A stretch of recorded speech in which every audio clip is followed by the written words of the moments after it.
everyone, we are back to our favorite channel, the Chatterbox Club.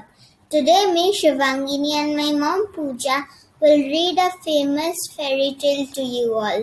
We hope you enjoy it. Hansel and Gretel, from my book of fairy tales, Book 2, published by Young Learners Publications, New Delhi.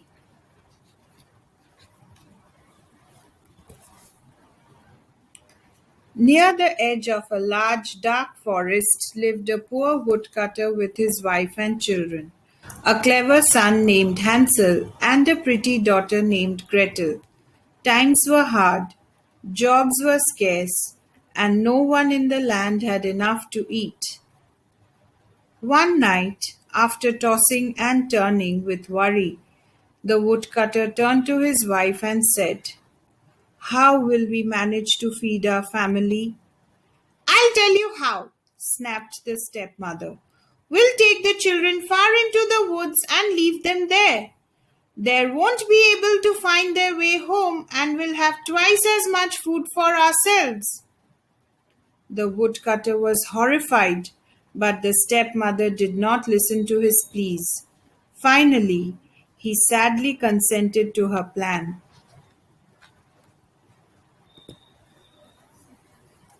The children had heard every word of their stepmother's evil plan. Frightened about being left in the woods, Gretel began to cry hopelessly. But Hansel jumped out of his bed. "Don't worry, Gretel," he said. "I have an idea." He crept quietly down the stairs and went to the front yard.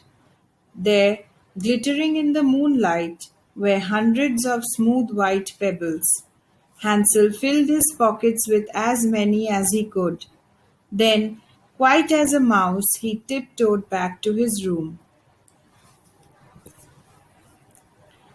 The next morning, as the family headed into the forest, Hansel lagged behind. "What are you doing, you lazy boy?" asked the stepmother. "Just looking back into the woods," replied Hansel. But every few yards he was quietly dropping white pebbles on the path. When they reached the middle of the forest, the father collected some small logs of wood and lighted a fire for the children and said, "Rest here and we will return in a moment." Soon, lulled by the warmth of the fire and their own fatigue, Hansel and Gretel fell asleep. When they awoke, the sky was pitch black. How are we ever going to get out of here? Whimpered Gretel. Hansel hugged his frightened sister and assured her that they would definitely reach home safely. "Wait until the moon rises up," he said, "and then we'll find our way back faster than you would ever imagine." As the moon's light filled the forest, the pebbles Hansel had dropped along the path shone like bright new pennies. Guided by the shiny stones, the children quickly found their way to home. "Thank goodness!" cried out their father when he saw the children, as he was feeling guilty of what he had done. The stepmother did not give up so easily. "This time we'll take the children even further into the woods," she plotted. "They'll never find their way back to home," the father protested. But it was in vain. His wife did not change her mind.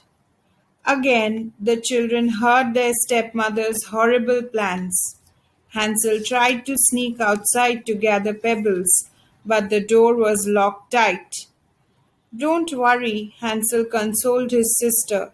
"I have one last idea." The next day, Hansel crumbled a slice of bread into little pieces. As he followed his family into the woods, Hansel dropped these crumbs onto the path.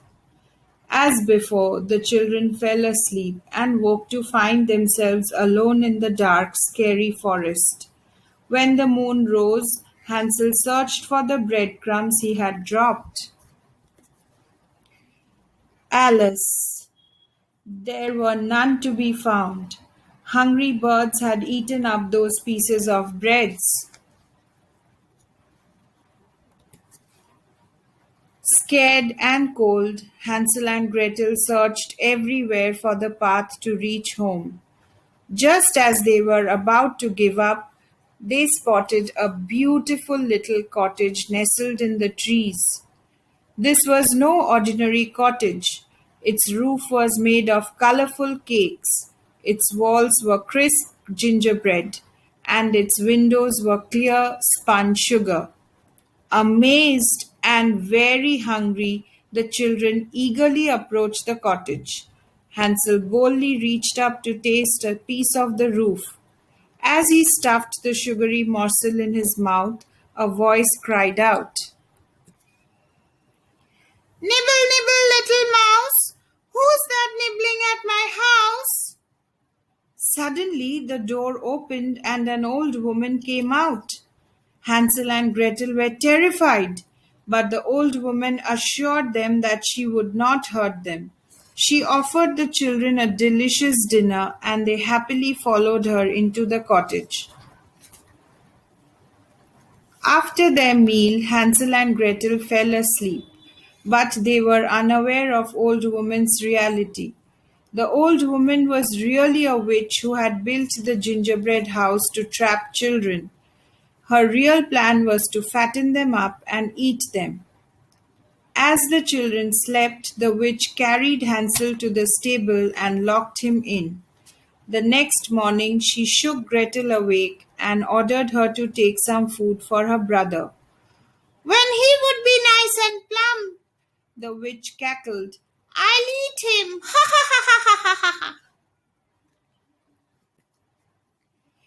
Each day the witch hobbled out to the stable to check Hansel. "Hold out your finger," she shouted, "so I can know if you are getting fat." But clever Hansel stretched out a bone instead. The old witch, whose eyes weren't very good, couldn't understand why Hansel wasn't getting any plumper. Soon the witch lost patience and told Gretel that she was going to eat Hansel the very next day. Gretel was terrified and did not know what to do. The next morning the witch told Gretel to check the oven.